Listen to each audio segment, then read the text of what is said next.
era time that we're in right now in regards to the ongoing meltdown and the disintegration of I don't know if we should call it just Western civilization. This is a global thing going on here right now. But you mentioned that it was right on cue. Are you going back to the ancient study of astrology when you say that, or do you have something more in mind when you say that this is right on cue? Well, at the moment, probably your audience is thoroughly familiar with the Mayan prophecy of 2012. Sure. And this is the end of a world and the beginning of a new world. The interpretations differ. Yeah. But right on cue, for me, means that, I mean, I've seen it coming for a long time. I'm simply been amazed that it's gone on as long as it has. And at the moment, yeah, I mean, and a few things saved it. Partly financial finagling, and partly the introduction of the amazing computer. So all of a sudden there were things to keep the whole beast rolling along instead of dying when it should have died somewhere around the time of the Vietnam War. Mm. But so it's on cue in that sense, and it's even more on cue. Actually, I'm working at the moment with a good friend of mine. It's a website people might want to look up, named Gerald Salente, who's a trends analyst, and we co-wrote, my name isn't on the cover for a variety of mutually agreeable reasons, a book back in the 90s called Trends 2000, where Jerry mainly, but with my sort of, I'm the philosophical, literary part of the combination, mm-hmm. where we basically called all of this stuff, and he really called it specifically. And if you go, people can pull up the website, which is www.trendsresearch.com, mm-hmm, yeah. and get a good sense of where Jerry's coming from. So we're working together now, because after people laughing at him or ignoring him for the last 10 years or so, suddenly he's right, and he's almost the only one who's been right about this whole debacle. And what we see coming on, it's what I saw coming on all along. Actually, I might say, I wrote a couple of little plays back in 1960 that have been done a couple of times that are, now that I look at them, I mean, they're not just satires, they're practically prophecies. And in one of these plays, I have a sort of the ultimate businessman. He's a consultant's consultant, where when the consultants don't know the answer, that's who they go to. And he's suddenly stuck, and he doesn't know either. And the phones keep ringing in this little one-act play. It's General Motors, and then it's Exxon, and then it's so on. And they all have a question, what do we do next? And he doesn't know. So, I mean, I was right. The whole play is about a boy who finds the phoenix, and the phoenix burns and then doesn't rise. So I was onto this 50 years ago. And actually, it's time to sort of upgrade that play a little bit and see if I can get it out there and get people to produce it. But really, so it's right on schedule in that sense. And Jerry isn't that much into the philosophical side, as not as much into it as I am. But even without the 2012 prophecy, the timing is about right. I mean, what's happening now is that this whole thing is unraveling, and it is not going to go back to what the economists call normal. Normal being the lunatic materialist society that's in the process of crumbling. So it is right on schedule. What is to come out of it? We don't know. We hope that it will be a genuine renaissance in which the old ancient sacred science is revivified and resuscitated in a form commensurate to, let's say, the demands of a new and technological age. I don't think we're going to have to get rid of our computers, to tell you the truth. But right. But the principles upon which the sacred science was formulated are eternal. And I might say, because we haven't mentioned this before, I regularly most of my income comes from, such as it is, comes from leading intensive study tours to Egypt. Yes. And it's in Egypt. I mean, the main thing of that Egypt experience is that after a couple of weeks in Egypt, you really do understand what civilization once was like. And I mean, then it gets complicated because Egypt was at its high point, very close to its beginning. It degenerated over time, ultimately ending up in Greece, which is a much later and much lesser civilization. And then Rome, which isn't a civilization at all. It's basically a three-ring circus. And why do you think it's slowly deteriorated? Or are we then in the same position as they were in that sense, that we're also letting things go, where it's slipping out of our hands, so to speak? Well, this gets into the very interesting question of cycles, which of course is what that 2012 prophecy is all about. Yes. Now we go back over to India and the Yuga cycle, where there's a golden age. Plato talks about this too: a golden age, a silver age, a bronze age, a dark or an iron age, and then it starts going up again from that. So here's the big arguments. I mean, very interesting. Lots of scholars are working on this from a number of different points of view, and so far, nobody, I don't think anybody, me included, has a definitive answer for it. So in other words, where are we in the cycle?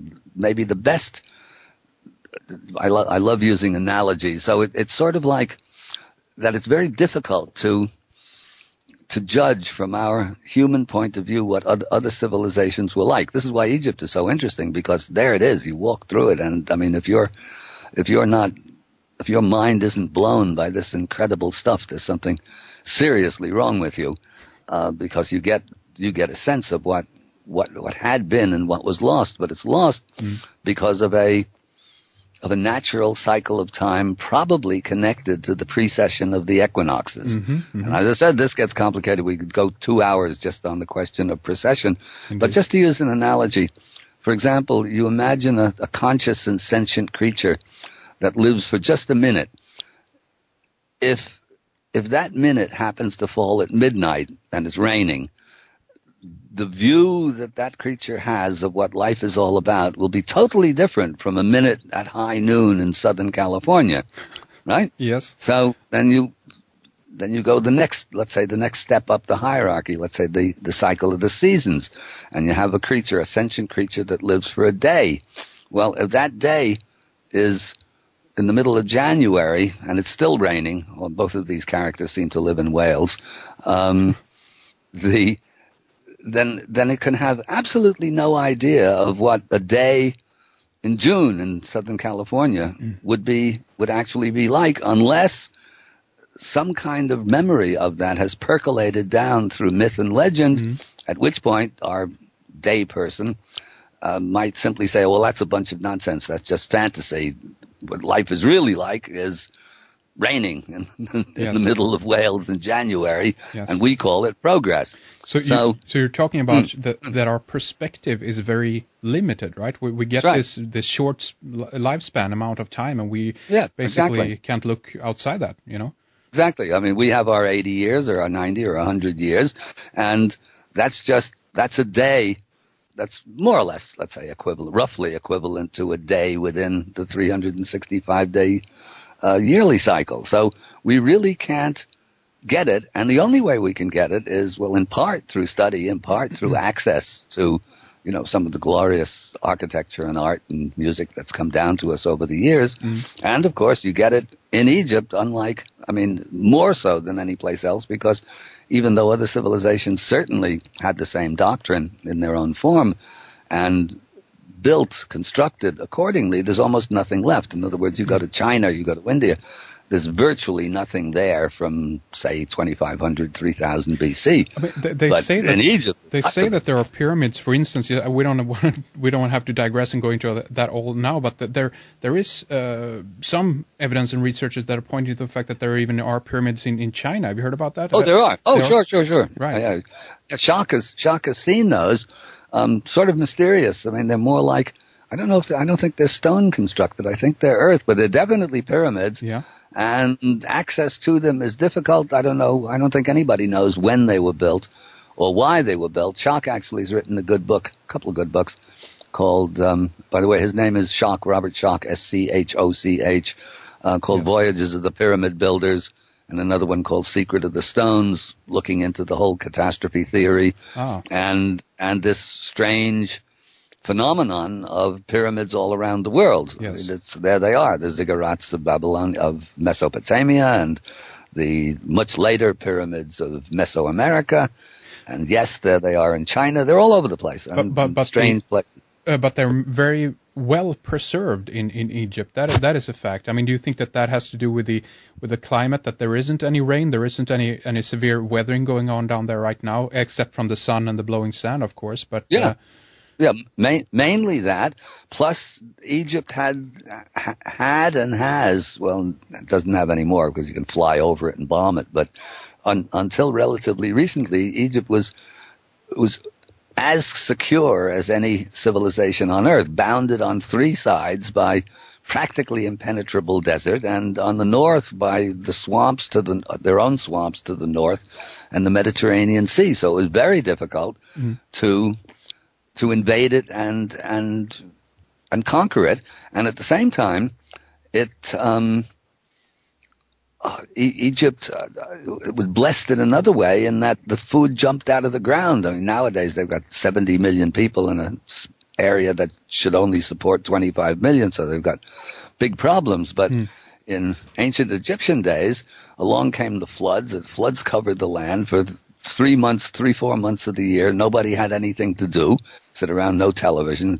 Sort of New Kingdom television was a bust. And so they were, a populous, rich country with nothing to do but honor the gods, who, by the way, should not be understood as superstitious figments of the imagination, but rather as the embodiments or the materializations of cosmic and organic principles. Then the whole thing becomes understood as a science and not as a primitive religion. Oh. So this combination of factors made Egypt absolutely unique, and so there it is, all there for us to, as I said, we can really viscerally understand what a civilization was like by visiting Egypt, and it's almost the only place on earth where you can get that same hit. Yes. I often compare, actually, I say that Egypt is like sex. You can read all about it from now till doomsday and even look at pictures, but until you've experienced it, you don't know what it's about. Right. That's interesting. Now, how often are you are you down there, like once a year, many times a year? Oh, or more. 3 or 4 times a year. The combination, as you might expect, the combination of financial meltdown, plus, especially for the Americans, who are, in case you haven't noticed, have you been to America? No, I have not been, actually. I'm hoping to go there pretty soon, but we'll see how the climate is at that point, Well, your English is brilliant, considering you've never been here. Anyway, America is not, in fact, the home of the free, nor is it, or the land of the free, nor is it the home of the brave. I mean, Americans are geographically challenged. They don't know the difference between Giza and Gaza. So they think, they're afraid, or a lot of them are afraid to go to Egypt. So the combination of economic meltdown plus, people come on my trips from all over the world, but sure. I'm American and my base is here, so more people tend to come from America than elsewhere. Right. Okay. So the trips are fairly underpopulated these days, unfortunately. But and who knows what's going to happen in the Middle East? But at the moment, Egypt is still okay. Yes. So anyway, I do the trips. And this. To return a little bit to your friend Gerald Celente there you mentioned, yes. On one regard we can also say that he's been credited, if you will, for these forecasts of like looking into the Soviet when that right. When the economic system of the Soviet Union collapsed and so forth. So he knows what is going on here. Yet at the same time, when he's doing these kinds of forecasts, I wonder also if that actually helped to spur things even further along and to make people more afraid if they come and look to this guy for more evidence or what's going on. Let's see what Celente have to say. So my question is, do you think that this helps to spur along the economic apocalypse, if you will, by the type of... No, I don't actually. In fact, the opposite. Jerry and I are both, we feel that the whole system is dying and dead and good riddance to it, but that the possibility for a renaissance is really there. And it better be there or everybody's cooked. But no, it's the opposite. It's like you go to a doctor and he says, gee, I'm sorry, you're dying of terminal cancer. You say, well, you shouldn't tell us that. Now I really will die. What, do you want to know?